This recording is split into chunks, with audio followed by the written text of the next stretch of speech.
Welcome back to our channel, Hume's Little Homestead.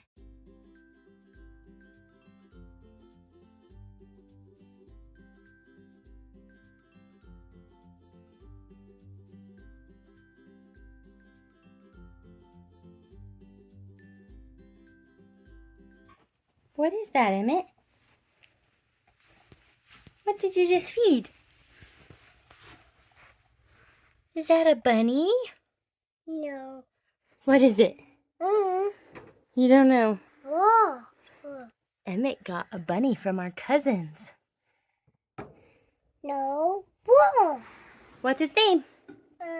Whoa. Snowball. No. Ba. So we are going to clean Snowball's litter box. This is our first inside bunny, and we were thinking about getting her acclimated to outside, but she has been an inside bunny her whole life. So she's coming here to retire and live on the farm. But today we are going to use her poop for a garden project.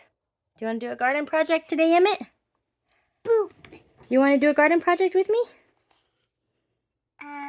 This is boy. Oh, what? Boy. Oh, he wants the bunny to go camping with his little campfire. Yeah. Well, the bunny's not going camping. We're just going to clean her poop today, as it's been a few days. And we're going to use her poop for a garden project. I have two garden projects going in this video. The first one is going to be getting our Venus flytraps to go into dormancy. I have 3 Venus flytraps. I started off with one, and then Ryan bought me a second one, and this one usually has more red pigment in it, but it doesn't. And these two actually were split from one plant, and I have a video on that if you would like to go watch it. I'll try and remember to put the iCard up on the screen.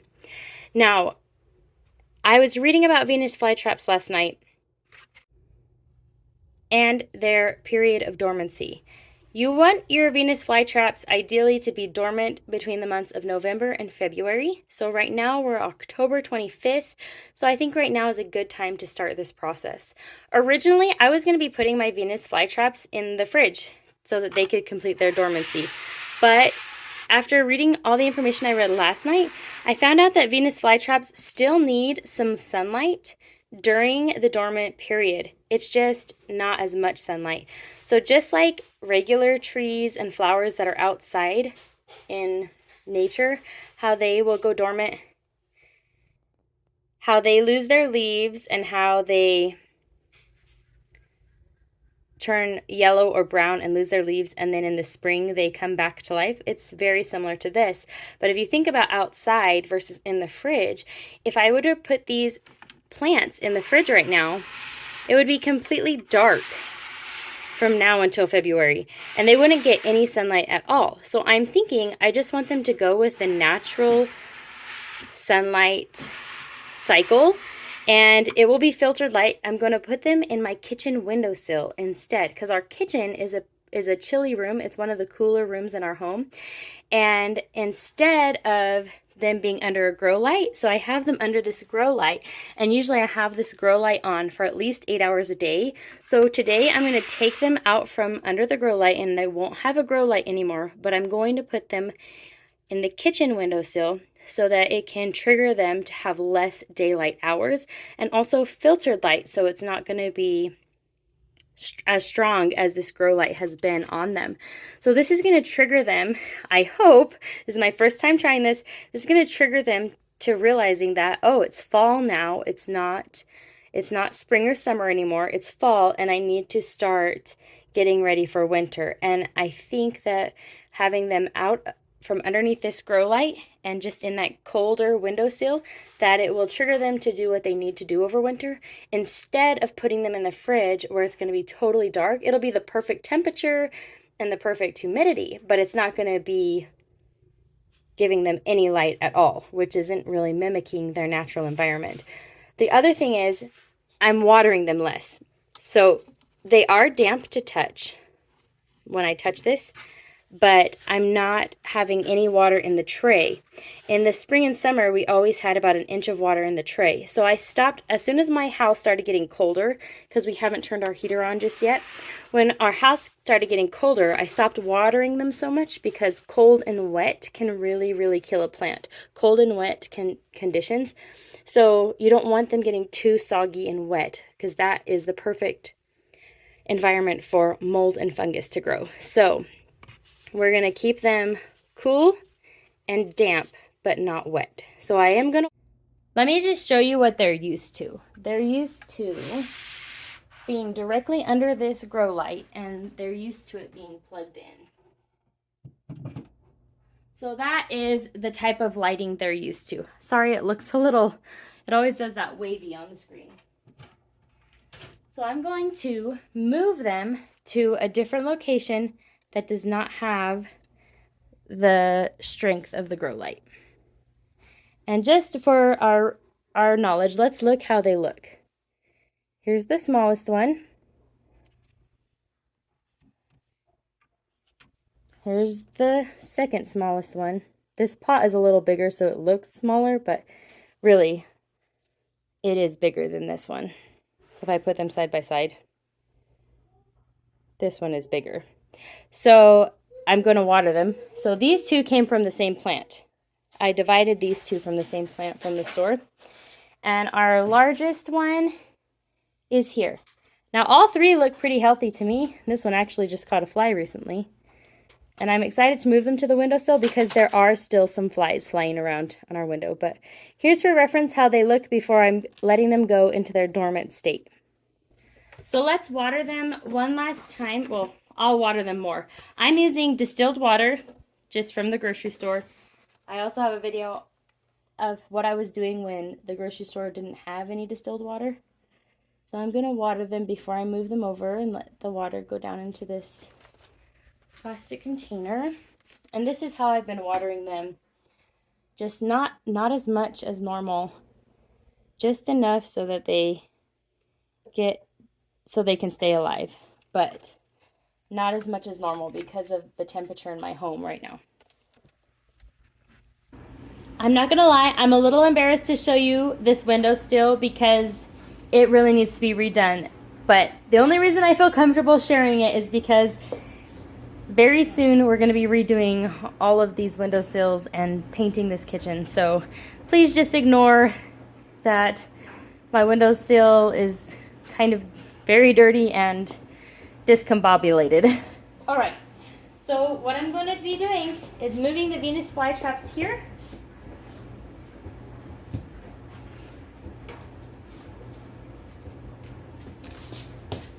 I've already got 2 plants overwintering here. This is oregano and this is thyme. And I think that they will do really well with this plant.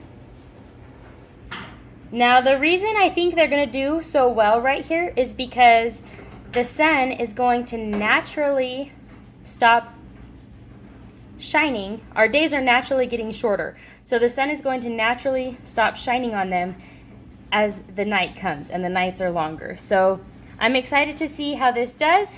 And again, we're going to redo all this. So just be kind in the comments about this. I know it's a mess.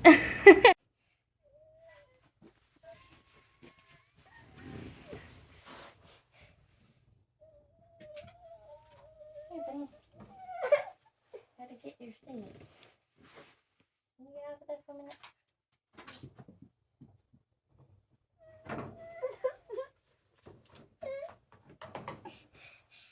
There.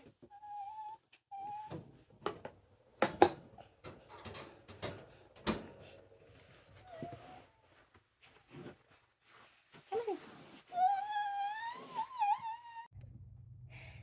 Do you remember this raised bed that Ryan bought me from Tractor Supply? It used to have sage right here. It used to have my St. John's wort. The oregano I split in half, and the thyme I split in half. The oregano will overwinter. This is its 2nd year, and I moved it from the big garden into this little space. And then I also had my rosemary here. Rosemary will not overwinter. So I dug up the herbs that would not overwinter. I split this thyme in half to see what happens.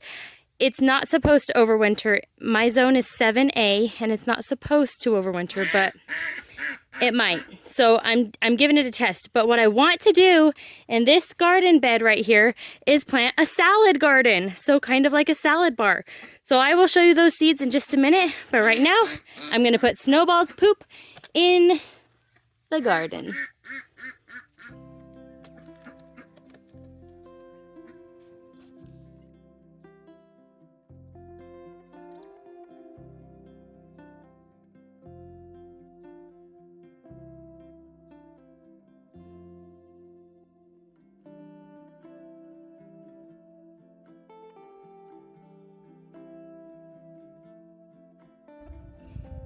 Emmett and I also just barely found a worm just now. So I'm going to go ahead and put this worm in here as well. No. Yes. And we are going to be using raised bed garden soil.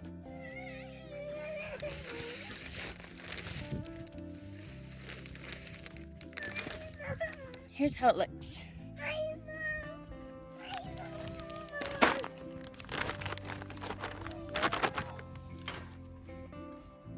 Emmett's just distressed about his worm. It wants a home so it can live happy. Leave the worm in there. No. Why?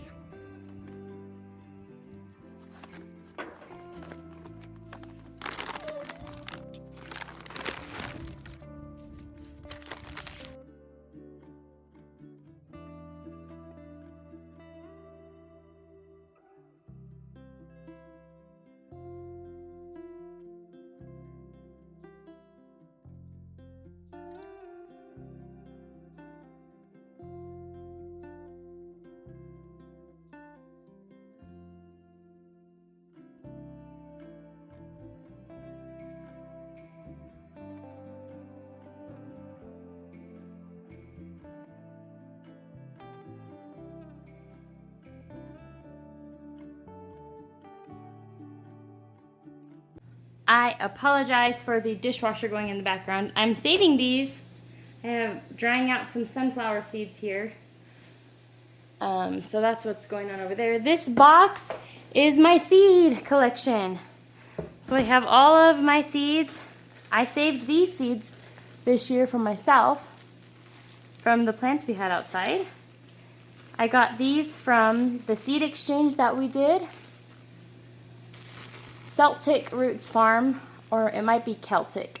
I'm so sorry if I'm saying that wrong. We did a seed exchange swap and it was really fun. They sent me a couple of these beans and then they grew really well this year, so I saved a bunch. Here's those Calla Lily Seeds. I have a short about these.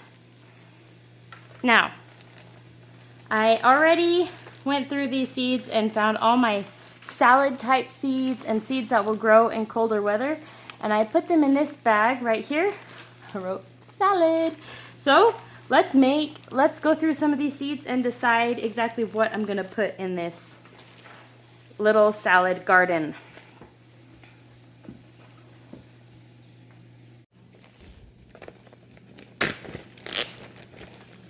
I did not have luck with these, so I don't think I'm gonna put them in this garden. But I do love radishes, so I'm going to try. These two radishes did really well for me this year. I'm going to put a couple radishes in there. I'm definitely going to have some peas climbing up the chicken coop. So let's see which peas we have in here to choose from. Sugar snap and green arrow bush. So I don't want the bush kind.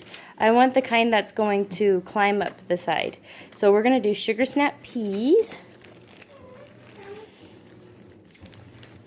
And we have musclin, arugula. I really liked how this arugula tasted the last time I grew it, so I definitely want that. Some more musclin and some tender green. I thought I had some lettuce in here. Oh yes, romaine lettuce. I'm gonna grow some romaine lettuce. And I love spinach. I haven't been very successful with spinach, so we'll try and grow some spinach again. And this is Swiss chard. I don't think I'm going to try and grow Swiss chard in this little garden. But maybe I will do the salad mix, since it's a salad garden. I'm going to leave these other two. I think these are more like for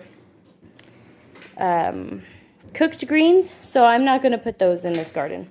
So let's look at what we have. And then I also had mustard, and I actually really liked the mustard when I grew it a couple years ago, but it does take over. Oh, cilantro. Let's put some cilantro in. These are very old seeds. I don't know if they'll germinate. We'll give them a try though. Doesn't hurt to try.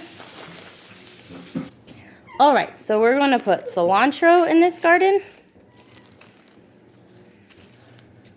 Salad mix. French dressing radishes. Sparkler radishes. Sugar snap peas. I don't know if the radishes are going to germinate. We'll give them a try though. Spinach. Romaine lettuce. And arugula. So let's go lay this all out in our little salad garden.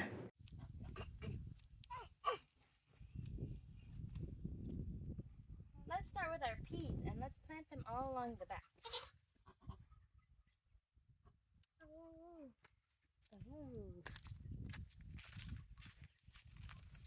Let's see here.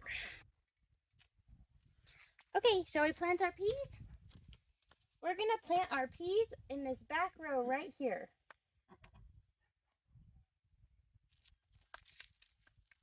So that they can climb up this. Can you plant it right here? Yeah. Let's see. Wait, I'm getting you a seed. See?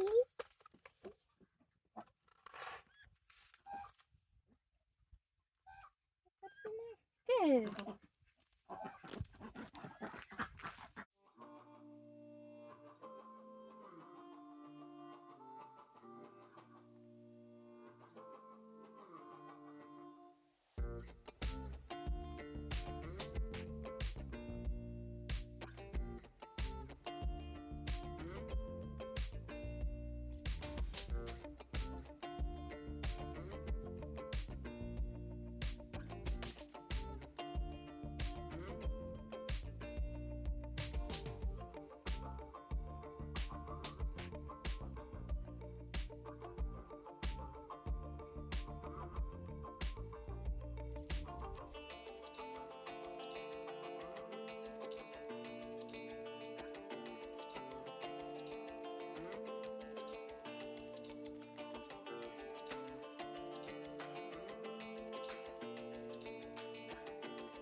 Next, I'm going to put the cilantro right here.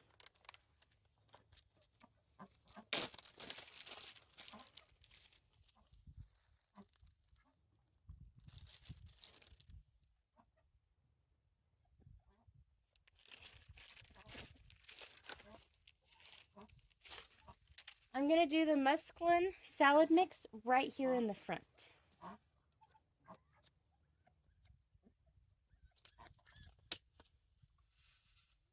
Oh, those seeds are neat.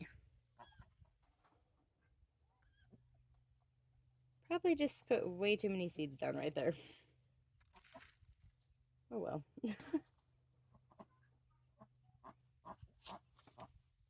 And last, I'm going to put our giant spinach over here on this corner.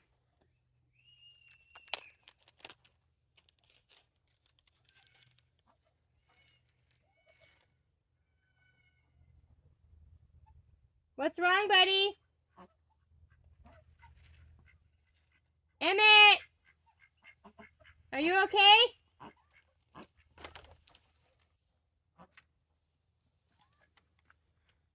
All right, so we put romaine lettuce right here.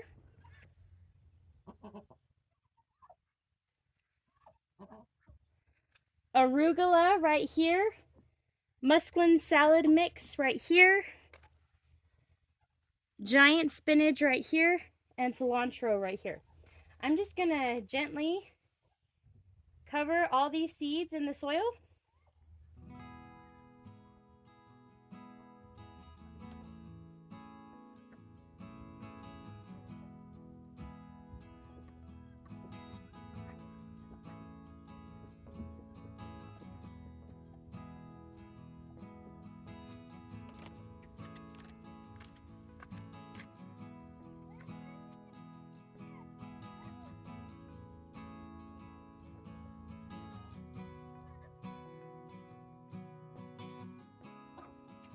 And then water them in.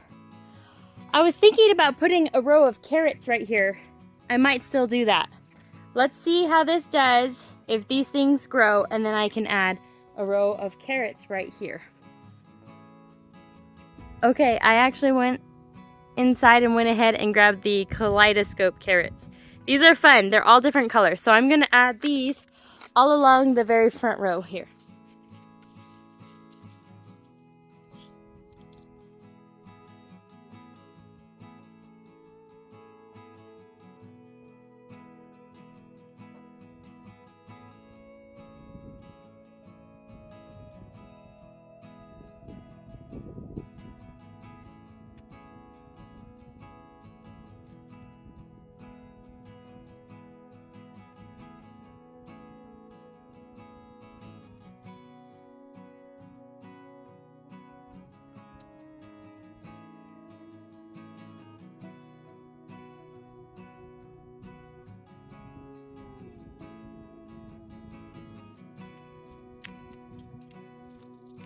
I'm going to very gently water in all of these seeds we just planted.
I hope you enjoyed today's video of making this salad garden. I'm going to be watering this garden twice a day. So I'm going to give you one more close-up.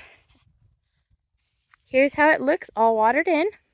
And the water came out a little faster. We do have all our hoses unhooked, so I'll have to be hand watering it. So I'm going to water it twice a day until I see sprouts, unless it rains, which I'm hoping that it will rain. We've been getting some rain. So I'm really excited to show you the progress on this little salad garden. I cannot wait to see if we get some salad from it. Thank you so much for watching, and if you haven't done so already, we would invite you to please like and subscribe to our videos so you can see more of the projects that we're doing here at our little homestead. Thank you for watching. Bye!